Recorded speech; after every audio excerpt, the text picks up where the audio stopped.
how to score 90 plus marks in your IAS prelims examination 2025. Hello everyone, IAS Cafe presents topic wise analysis of previous year's questions from all these subjects on this platform. We had already started with discussing of questions from modern Indian history. Modern Indian history में हम era of mass nationalism से related जितने भी PYQs हैं उनको discuss करना start कर चुके थे. Now we have to start with the question number 62 in our today's video. ठीक है, question number 62 जो है it talks about the Balkan plan. ये question है, it is related with the Balkan plan. For the fragmentation of India was a brainchild of. तो यहाँ पे चार नाम दे रखे हैं, आपको बताना है कि प्लान बैल्कन जो है किसका आइडिया था. First W Churchill, second M.A. Jinnah, third is the Lord Mountbatten and fourth is the V.P. Menon. So answer would be the Lord Mountbatten. So can we here discuss about the Mountbatten plan कि Mountbatten plan क्या था. सी, Lord Mountbatten, he was the last viceroy of India. ठीक है, लेकिन उनसे पहले Clement एटली थे. उन्होंने अपना एक स्टेटमेंट दिया था 20 फरवरी 1947 को in the House of Common. Clement Attlee ने कहा कि 3 जून 1948 से पहले पहले ब्रिटिश इंडिया छोड़ के चली जाएगी और अपना जो पावर है वो ट्रांसफर कर देगी. फिर अगले दिन आपके पास न्यू वाइसरॉय जो बनते हैं, जो कि इंडिया के लास्ट वाइसरॉय थे 21 फरवरी 1947 को, Lord Mountbatten. And he gave the idea, he gave the plan of partition. तो ये जो पार्टीशन है, ये जो बैल्कनाइजेशन का प्लान था, इसी को प्लान बैल्कन बोलते हैं. और 15 अगस्त 1947 कि एक तरफ पाकिस्तान होगा और एक तरफ इंडिया होगा. यानी कि यहाँ पे जो बंगाल है, जो पंजाब है, उसकी पार्टीशन को एक्सेप्ट किया गया था between the two new countries. और यहाँ पे सर सिरिल रेडक्लिफ यानी कि एक बाउंड्री कमीशन बनाई गई थी for the partition of Bengal and for the partition of Punjab, जिसको हम यहाँ पे रेडक्लिफ कमीशन के नाम से भी जानते हैं. अब बचता है नॉर्थ वेस्टर्न फ्रंटियर प्रोविंस का जो एरिया है और जो सिलेट ऑफ असम या बंगाल वाला जो एरिया है, इनका जो फेट है कि ये पार्टीशन होगा या नहीं होगा, it was all to be decided by a referendum. और ये जो रेफरेंडम है, इसको कंडक्ट करवाने के लिए जो यहाँ पे लीडर थे वो थे आपके पास Khan Abdul Ghaffar Khan. He is also known as Frontier Gandhi. Khudai Khidmatgar इन्हीं से रिलेटेड है, करेक्ट. फिर यहाँ पे बैल्कनाइजेशन या फिर जो पार्टीशन है उसमें ये बताया गया कि जितने भी प्रिंसली स्टेट्स है, 563 जो प्रिंसली स्टेट है वो अब फ्री है. They are free to join either India और पाकिस्तान. 563 में से 560 ने इंडिया को चूज कर लिया, लेकिन सिर्फ 3 प्रिंसली स्टेट ऐसे थे जिन्होंने इंडिया को चूज नहीं किया था, जिसमें से जूनागढ़ था, हैदराबाद था और जम्मू एंड कश्मीर था. तो फिर ये तीनों किस तरह से इंडिया का हिस्सा बनते हैं बाद में वो हम देखते हैं. 15 अगस्त 1947 इंडिपेंडेंट डे था इंडिया के लिए. नेहरू जी बने यहाँ पे फर्स्ट प्राइम मिनिस्टर. और उस वक्त जो जूनागढ़ है, जो कि गुजरात में था, उनके जो रूलर थे वो थे आपके पास मोहम्मद महाबत खान जी. अब इंटरेस्टिंग है कि भाई जो जूनागढ़ है उसका जो रूलर है वो मुस्लिम है, लेकिन उनकी मेजॉरिटी जो जनता है वो क्या है, हिंदू है. ठीक है, तो यहाँ पे प्रोटेस्ट हो गया क्योंकि हिंदू मेजॉरिटी वाले जो लोग हैं वो क्या चाहते थे कि हम इंडिया के साथ मिल जाएं. तो 15 सितंबर 1947 को यहाँ पे इंस्ट्रूमेंट ऑफ एसेशन होता है, जिन्ना के साथ इन्होंने कर लिया कि नहीं हम तो जिन्ना के साथ जाएंगे. लेकिन जब यहाँ पे 15 सितंबर 1947 को इन्होंने जिन्ना के साथ इंस्ट्रूमेंट ऑफ एसेशन किया, पाकिस्तान से मिलने का डिसीजन लिया, तो यहाँ पे हिंदू मेजॉरिटी इनकी जो जनता थी उन्होंने रिवॉल्ट किया. तब जाके इंडियन गवर्नमेंट ने यहाँ पे इंटरफेयर किया और 20 फरवरी 1948 को यहाँ पे प्लेबिसाइड कंडक्ट किया जाता है, जिसमें बहुत ही इंटरेस्टिंग केस होता है. 99.9% लोगों ने इंडिया के लिए वोट किया और तब जाके जूनागढ़ जो कि आज के गुजरात में है वो इंडिया का हिस्सा बनता है. ठीक है, हैदराबाद में आपके पास जो रूलर थे वो मुस्लिम थे, 80% हिंदू पॉपुलेशन थी, तो इंडियन गवर्नमेंट ने इसको एनेक्स कर लिया under the operation polo. And Jammu Kashmir में उल्टा केस था, that is the Hari Singh was a Hindu ruler और जो पॉपुलेशन है वो मुस्लिम मेजोरिटी की थी। खैर जम्मू कश्मीर का पूरा केस अब आपको मालूम ही है through the current affairs, through the polity, ठीक है। So this was all about the plan Balkan. तो lord Mountbatten was a person जिन्होंने प्लान बैल्कन दिया था for the fragmentation of India. So this is question number 62। Now moving towards the next question, that is question 63. As an alternative to the partition of India, Gandhiji suggested to the Mountbatten that Mountbatten में partition की बात हो रही थी, तो गांधी जी ने क्या बोला कि यार पार्टीशन नहीं करके मेरे पास एक ऑल्टरनेटिव सोल्यूशन है। तो वो जो सोल्यूशन है वो यहाँ पे हम बात करेंगे कि सोल्यूशन में क्या बात बताई थी गांधी जी ने, ठीक है। पहला स्टेटमेंट है postpone the granting of independence, की जो इंडिपेंडेंस हमें मिल रही है उसको थोड़ा सा डिले कर देते हैं कि बाद में ले लेंगे, है ना। Second statement invite the Jinnah to form the government. Third statement invite Nehru and Jinnah to form the government together. And fourth statement invite the army to take over for some time. देखो फर्स्ट स्टेटमेंट तो नहीं है, ये अगर suggest किया होता तो बहुत पागलपन की बात है कि इतना लंबा नेशनल मूवमेंट करते आ रहे हैं फ्रीडम के लिए और अब जब मिल रहा है हम बोल दें कि उसको डिले कर दे, पोस्टपोन कर दे, तो ये तो पॉसिबिलिटी नहीं है। डी में क्या आर्मी का टेक ओवर? नो। कंफ्यूजन होगा स्टेटमेंट बी और सी में कि क्या यहाँ पे गांधी जी ने बोला कि जिन्ना जी को बोलते हैं या फिर जिन्ना और नेहरू जी। देखो नेहरू जी और जिन्ना यानी इंडियन नेशनल कांग्रेस और मुस्लिम लीग एक साथ तो कभी आ ही नहीं पा रही थी, उनका तो डेडलॉक ही सॉल्व नहीं हो पा रहा था। यही रीजन है कि यहाँ पे पार्टीशन हो रहा है, राइट। तो ये स्टेटमेंट भी गलत है। तो यहाँ पे हुआ क्या, गांधी जी ने एक आइडिया दिया, ठीक है। गांधी जी ने क्या बोला कि जो जिन्ना है उनको हम बोलते हैं कि आप यहाँ पे लीड करो, ठीक है। सो बेसिकली गांधी जी ने एक आइडिया प्रपोज किया माउंटबेटन को कि हमको जिन्ना को इनवाइट करना चाहिए सरकार बनाने के लिए इंस्टेड ऑफ पार्टीशन करने के लिए। ऐसा क्यों बोला गया? उनको ये लगा कि अगर हम जिन्ना को ये अपॉर्चुनिटी देंगे तो वो शायद मुस्लिम लीग को कन्विंस कर पाएंगे कि एक यूनाइटेड इंडिया बनाए यहाँ पे, ठीक है। हाउएवर जो माउंटबेटन थे उन्होंने गांधी जी के इस आइडिया को ये बोला कि ये आइडिया अच्छा है या बुरा है पता नहीं, बट अब बहुत देर हो चुकी है, अब पार्टीशन जो है वो नहीं रुक सकता, है ना। तो ये उसका रीजन था, statement b. Question number 64, next question. Which Indian nationalist leader looked upon a war between Germany and Britain as a godsend opportunity which would enable Indians to exploit the situation to their advantage। Britain और Germany के बीच में जो war हो रही थी ये एक तरह से गोल्डन अपॉर्चुनिटी लगी थी एक इंसान को। वो कौन थे? पहला स्टेटमेंट, क्या वो सी राजगोपालाचारी थे? क्या वो M.A. जिन्ना थे? क्या वो सुभाष चंद्र बोस थे या फिर वो जवाहरलाल नेहरू थे? तो here the answer would B, क्या होगा? सुभाष चंद्र बोस। तभी तो आगे जाके इंडियन नेशनल आर्मी बनाई उन्होंने, है ना। तो ये जब वॉर हुआ तो इनका कहना था कि हमारे लिए गोल्डन अपॉर्चुनिटी है, हमें एक मास मूवमेंट स्टार्ट कर देना चाहिए, ब्रिटेन पे और प्रेशर बनेगा, बट गांधी जी ने इनका आइडिया को बॉयकॉट किया। तब सुभाष चंद्र बोस जो है इन्होंने सोचा कि मैं अपने ही लेवल पे क्या करता हूँ, स्टार्ट करता हूँ मूवमेंट। तो क्या किया फिर उन्होंने, जो सुभाष चंद्र बोस है उन्होंने जो हॉलवेल मॉन्यूमेंट था बंगाल में उसको डिस्ट्रक्ट कर दिया। अब ये हॉलवेल मॉन्यूमेंट अपने आप में बहुत बड़ा एक इंपॉर्टेंट चीज था, it created very importance for the Britain. याद करो battle of Plassey 1757, the black hole incident. उस टाइम पे ब्रिटेन ने अपनी याद में ये जो विक्ट्री उनकी वहां पे हुई थी बाद में, उसके लिए ये हॉलवेल मॉन्यूमेंट बनाया था। तो इसका बहुत सिग्निफिकेंस था यहाँ पे। तो यहाँ पे सुभाष चंद्र बोस को जेल में डाल दिया गुस्सा में आके ब्रिटेन ने, और फिर यहाँ पे सुभाष चंद्र बोस ने 7 डे की हंगर स्ट्राइक करी तो उनको जेल से निकालना पड़ा। अब जेल से निकाल दिया तो फिर उनको हाउस अरेस्ट किया कि भाई तुम अपने हाउस में अरेस्ट रहो, चारों तरफ आपके ऊपर नजर रखी जाएगी। लेकिन वो वहां से भी भाग चले।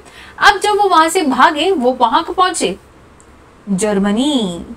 सो ही रीच्ड जर्मनी। सो जर्मनी में बहुत सारे प्रिजनर्स ऑफ वॉर्स थे जो कि इंडियंस के थे, उनको इकट्ठा करके यहाँ पे जो सुभाष चंद्र बोस है उन्होंने अपना एक ऑर्गेनाइजेशन बना लिया, that is free Indian legion. ठीक है, इस पे क्वेश्चन भी आया हुआ है, he made the free Indian legion. लेकिन यहाँ पे अब जो जर्मनी में जो लीडर थे, जो रूलर थे, हिटलर थे, उन पर उनको डाउट होने लग गया। एक हिटलर रशिया को इन्वेड करने की बात कर रहे थे, लेकिन रशिया तो इंडिया का दोस्त है। अब हिटलर अगर रशिया को इन्वेड कर रहा है तो इंडिया के लोग नाराज हो जाएंगे। तो यही रीजन था कि सुभाष चंद्र बोस इनके साथ और नहीं रह सकते थे, और कुछ और भी रीजन थे। तो फिर वो जर्मनी से भागे भागे भागे पहुंचते हैं जापान में। जब तक वो जापान में पहुंचे, जापान में रास बिहारी बोस जापान की गवर्नमेंट की मदद से ऑलरेडी वहां पे इंडियन इंडिपेंडेंट लीग बना चुके थे। ठीक है, और यहाँ पे रास बिहारी बोस प्लस मेजर फूजीहारा ये यहाँ पे मोहन सिंह से मिलते हैं और इंडियन नेशनल आर्मी बनाते हैं। तो जो फर्स्ट इंडियन नेशनल आर्मी बनी that was by Mohan Singh, that was not by Subhash Chandra Bose. ठीक है, और ये जो मोहन सिंह है इनके भी बहुत ज्यादा डिसएग्रीमेंट्स होने लगे जापान की गवर्नमेंट के साथ। तो यहाँ पे ये मोहन सिंह को जेल में डाल दिया गया। तो रास बिहारी बोस ने ये जो फर्स्ट इंडियन नेशनल आर्मी जो कि मोहन सिंह ने बनाई थी, इसकी डोर सुभाष चंद्र हाथ में दे दी कि अब आप इसको यहाँ पे संभालिए। और 1943 में जो बॉस है वो जब जापान में पहुंचते हैं, ये पूरा जो सिस्टम है अब वो ही यहाँ पे संभाल रहे होते हैं। ठीक है, so this would be the answer, Subhash Chandra Bose. Question number 65. Question number 65. Assertion कह रहा है, Lord Linlithgow described the August movement of 1942 as the most serious rebellion since Sepoy Mutiny. पहली बात तो लोग कंफ्यूज हो जाते हैं कि अगस्त ऑफर पड़ा था हमने तो 1940 में, तो ये अगस्त मूवमेंट क्या है 1942 का? याद करो कि हमने दो चीज इंपॉर्टेंट अभी तक पढ़ी जिसपे बहुत क्वेश्चन आए हैं। एक था क्रिप्स प्रपोजल जो कि 1942 में आया था, and as a consequence of this Quit India movement आया था, वो भी 1942 में आया था। और आप याद रखो इनकी डेट्स पे भी फोकस किया गया है। क्रिप्स जो है आपके पास मई समथिंग में था, Quit India Movement was on 8 अगस्त 1942। Cripps India Movement Quit India Movement was on 8 अगस्त 1942। तो ये जो अगस्त मूवमेंट ऑफ 1942 है, इसका मतलब क्विट इंडिया मूवमेंट से ही रिलेटेड है। ये क्लियर है? ठीक है, तो अभी तक जितने भी क्वेश्चन हमने किया है इससे ये क्लियर हो जाता है कि क्विट इंडिया मूवमेंट और Cripps proposals are very very important, और जो डेट्स है वो भी इंपॉर्टेंट है। तो क्या ये स्टेटमेंट सही है? जी हाँ, लॉर्ड लिनलिथगॉ ने बोला कि जो 1857 का रिवॉल्यूशन हुआ था, जिसको सिपॉय म्यूटिनी भी बोला जाता है, उसके बाद quit India Movement was very serious rebellion. ठीक है, क्या यहाँ पे जो असर्शन है, रीजन यहाँ पे इन्होंने बताया है, क्या वो रीजन यहाँ पे सही है? क्या यहाँ पे जो रीजन है वो सही है? There was a massive upsurge of peasantry in certain areas. Yes, ऐसा ही हुआ था, यही रीजन था, है ना? So basically जो रीजन था कि जो लॉर्ड लिनलिथगो कंसिडर कर रहे थे कि एक बहुत ही सीरियस मूवमेंट है, उसमें एक रीजन ये था कि बहुत सारे एरियाज में पेजेंट्रीज इमर्ज हो रही थी। फॉर एग्जाम्पल बिहार है, ईस्टर्न उत्तर प्रदेश है, मिडनापुर जो डिस्ट्रिक्ट था बंगाल का, महाराष्ट्र की जो कुछ एरियाज थे, वहां पे जो पीजेंट्स है उन्होंने भी इस मूवमेंट को ज्वाइन कर लिया था in a very large number. Correct? तो बेसिकली यहाँ पे बहुत सारी स्ट्राइक्स हुए, बॉयकॉट्स, अटैक होने लग गए थे पुलिस स्टेशंस पे, गवर्नमेंट ऑफिसेस पे अटैक होने लग गए थे। जो आपके पास टेलीफोन की वायर्स थे उनको कट कर दिया गया था ताकि गवर्नमेंट के ऑफिशियल्स आपस में कोई बात ना कर पाए, कम्युनिकेट ना कर पाए। रेलवे ट्रैक्स को हटा दिया गया था। So this was a very serious issue और द रिवॉल्ट आफ्टर द 1857। तो इसका आंसर हो जाएगा A. Okay, moving towards the next question, question number 66. It made its proposal in the May. याद रखो May, अभी अभी हमने बात करी दो important movement, Cripps proposal Quit India Movement, दोनों 1942 में आए थे। क्रिप्स प्रपोजल मई में आया था, क्विट इंडिया मूवमेंट अगस्त 1942 में आया था। तो अभी तक तो हमारा आंसर क्रिप्स हो सकता है अभी तक, लेकिन आगे स्टेटमेंट क्या है? It made it proposal in may, it still wanted a united India. लेकिन यहाँ पे तो यूनाइटेड इंडिया की बात कर रहे हैं, क्रिप्स मिशन में तो कुछ और ही बात हो रही थी, डोमिनियन स्टेटस के ऊपर फोकस किया जा रहा था, राइट। तो यहाँ पे जो फोकस था वो किसके ऊपर था? डोमिनियन स्टेटस के ऊपर। तो कैबिनेट मिशन जो है इंडिया में लास्ट ऐसा मिशन था जिसमें यूनाइटेड इंडिया की बात करी गई थी, क्योंकि कैबिनेट मिशन के बाद आपके पास माउंटबेटन प्लान आता है, जिसको भेजा तो यूनाइटेड के फॉर्म में था, लेकिन वो पार्टीशन प्लान उसने बताया और फाइनली इंडिया का पार्टीशन होता है। तो इसका आंसर क्या हो जाएगा? Cabinet mission. ठीक है, तो बेसिकली 1946 में जो ब्रिटेन की कैबिनेट है वहां से 3 लोगों को यहाँ पे भेजा गया as the cabinet mission to discuss the transfer of power, कि किस तरह से जो ब्रिटेन की गवर्नमेंट है वो इस पावर को ट्रांसफर करे इंडियन पॉलिटिकल लीडर्स को। और उनका जो ऑब्जेक्टिव है वो ये है कि इंडिया की यूनिटी को प्रिजर्व करके रखे, पार्टीशन ना हो। तो यहाँ पे जो 3 मिनिस्टर्स भेजे गए थे उसमें से आपके पास लॉर्ड पैथिक लॉरेंस, जो कि उस वक्त आपके पास Secretary of State for India थे, सर स्टैफर्ड क्रिप्स जो कि क्रिप्स प्रपोजल लेके आए थे, वो फिर से यहाँ पे आए, और फिर एवी अलेक्जेंडर। ठीक है, इन्होंने अपना ये जो पूरा आइडिया है या फिर जो मिशन का प्लान है दे केप्ट इट इन मई 1946। ठीक है, तो यहाँ पे मई 1946 में कैबिनेट मिशन आता है। बढ़े आगे, अगला question. When the Indian Muslim League was inducted in the interim government in 1946, Liaquat Ali Khan was assigned the portfolio of। देखो ये पोर्टफोलियो वाले क्वेश्चन थोड़े से डायरेक्ट आपको यहाँ पे रटना पड़ेगा। ठीक है, यहाँ पे आपको उसको थोड़ा सा ध्यान रखना पड़ेगा कि किसको कौन सा पोर्टफोलियो मिला था। So basically he was assigned the portfolio of finance. ठीक है, उनको यहाँ पे जो फाइनेंस है उसका पोर्टफोलियो मिला था। अगर हम लियाकत अली खान की बात करते हैं जो कि मुस्लिम लीग से अपने आप को रिप्रेजेंट कर रहे थे, उनको जब इंटरिम गवर्नमेंट बनी थी तब फाइनेंस का पोर्टफोलियो मिला था। ठीक है, और लियाकत अली खान ने 1947 का जो बजट है उसमें बहुत ही सिग्निफिकेंट मूव लिया towards the social change. It included the creation of commodity prices boards. So he is very important. He took the budget introduce measures, जैसे कि यहाँ पे उसने access profit tax, wealth tax, idea of income tax, investigation commission, ये सब ideas उन्होंने दिए। ठीक है, तो इनका जो पोर्टफोलियो इनको मिला था दैट वाज फाइनेंस। अगला क्वेश्चन है, Lord Mountbatten came to India as a viceroy along with the specific instruction to. बहुत ही इंटरेस्टिंग क्वेश्चन है। अगर किसी ने मेरी वीडियो या फिर आज का ये जो मैं पढ़ा रही हूँ, अभी आपको पढ़ा रही हूँ, इसी वीडियो में हर एक वर्ड को ध्यान से सुना हो तो आप ये आंसर सही करेंगे, वरना ये आप आंसर गलत करेंगे।